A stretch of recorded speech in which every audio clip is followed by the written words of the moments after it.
নমস্কার, দ্য রিপোর্টে স্বাগত। ৪ঠা জুন গণনা কেন্দ্রে যাতে কেউ কেন্দ্রীয় নিরাপত্তা নিয়ে প্রবেশ না করতে পারে সেই আবেদন জানিয়ে এবার নির্বাচন কমিশনের দ্বারস্থ ব্যারাকপুর লোকসভা কেন্দ্রের তৃণমূল কংগ্রেস প্রার্থী পার্থ ভৌমিক। উল্লেখ্য, সম্প্রতি অর্জুন সিং টুইট করে জানিয়েছিলেন ভোট গণনার দিন গণনা কেন্দ্রে যাতে কেউ কোনো রকম এমএলএ বা চেয়ারম্যান সিকিউরিটি নিয়ে ভেতরে প্রবেশ না করতে পারে। এবার সেই ইস্যুর পাল্টা নিজের তাস ফেললেন পার্থ। এদিন সাংবাদিকদের মুখোমুখি হয়ে কি বললেন তিনি, শুনবো।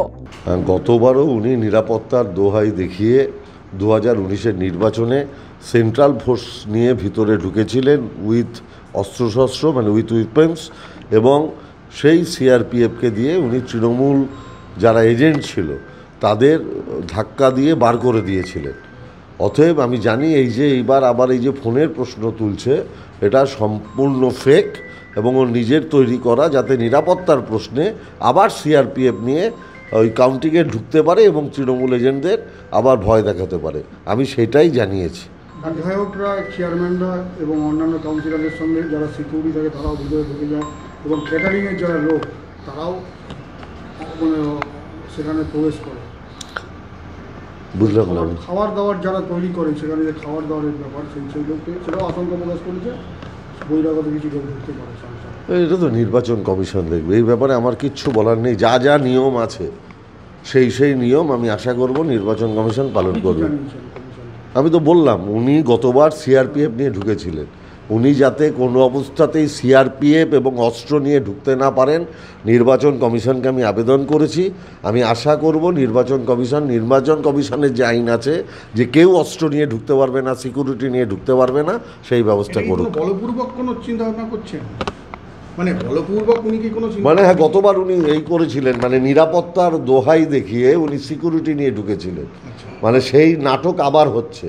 আমি বলছি যে যেহেতু নির্বাচন কমিশনের আইন আছে কেউ সিকিউরিটি এবং অস্ত্র নিয়ে কাউন্টিং ক্ষেত্রে ঢুকতে পারবেন না, আমি সেই চিঠি দিয়েছি নির্বাচন কমিশনকে। আপনাদের যা নিয়ম আছে দয়া করে আপনারা সেটা পালন করুন। যদিও এ প্রসঙ্গে ব্যারাকপুর লোকসভা কেন্দ্রের বিজেপি প্রার্থী অর্জুন সিং মন্তব্য করতে পিছু হাঁটেননি। কি বললেন চলুন শুনে নেওয়া যাক।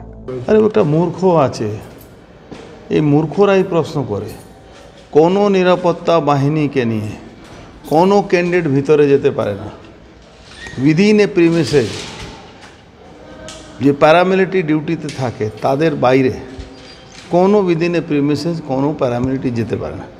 আমি যেহেতু বলেছিলাম কি কোনো যারা প্রোটেক্টিভ এমএলএ হোক, চেয়ারম্যান হোক, কাউন্সিলর হোক, যে প্রোটেক্টিভ আছে, যে গভর্নমেন্ট প্রোটেকশন পায়, পুলিশ সিকিউরিটি পায়, তারা ইলেকশন এজেন্ট হতে পারে না, এটা রুল আছে। তার পরিপ্রেক্ষিতে ওই মূর্খটা লিখে একটা চিঠি পাঠিয়েছে। এই হলো গল্প। 2019-এও নাকি এরকম করেছেন আপনি?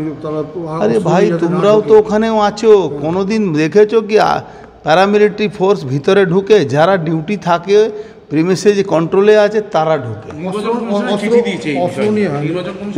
তো মূর্খ চিঠি দিয়েছে, তার জন্য উত্তর আমি দেবো? একটা মূর্খ কাউকে চিঠি দিলে আমি উত্তর দেবো?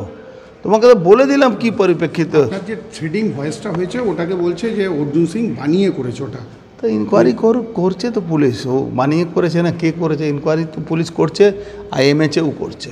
চিন্তা নেই ওর, কি পুলিশ সারপ্রাইজ করে দেবে ও বেঁচে যাবে, এরকম হবে না।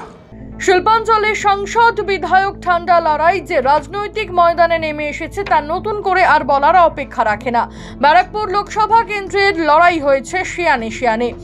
20শে মে নির্বাচনের দিন একাধিকবার বিক্ষোভের মুখে পড়তে দেখা গিয়েছে বিজেপি প্রার্থী অর্জুন সিংকে। আগামী 4ঠা জুন ভোট গণনার দিন ব্যারাকপুর প্রশাসনিক ভবনে সেই গন্ডগোলের রেশ গিয়ে পড়বে না তো, সেটাই এখন দেখার। সুফল মজুমদার, দ্য রিপোর্ট, ব্যারাকপুর। সমস্ত খবরের আপডেট পেতে লাইক করে সাবস্ক্রাইব করুন দ্য রিপোর্ট চ্যানেলটি। সেই সঙ্গে বেল বাটন প্রেস করতে ভুলবেন না। আপনাদের একটা সাবস্ক্রিপশন আমাদের জন্য অত্যন্ত মূল্যবান। জয় হিন্দ।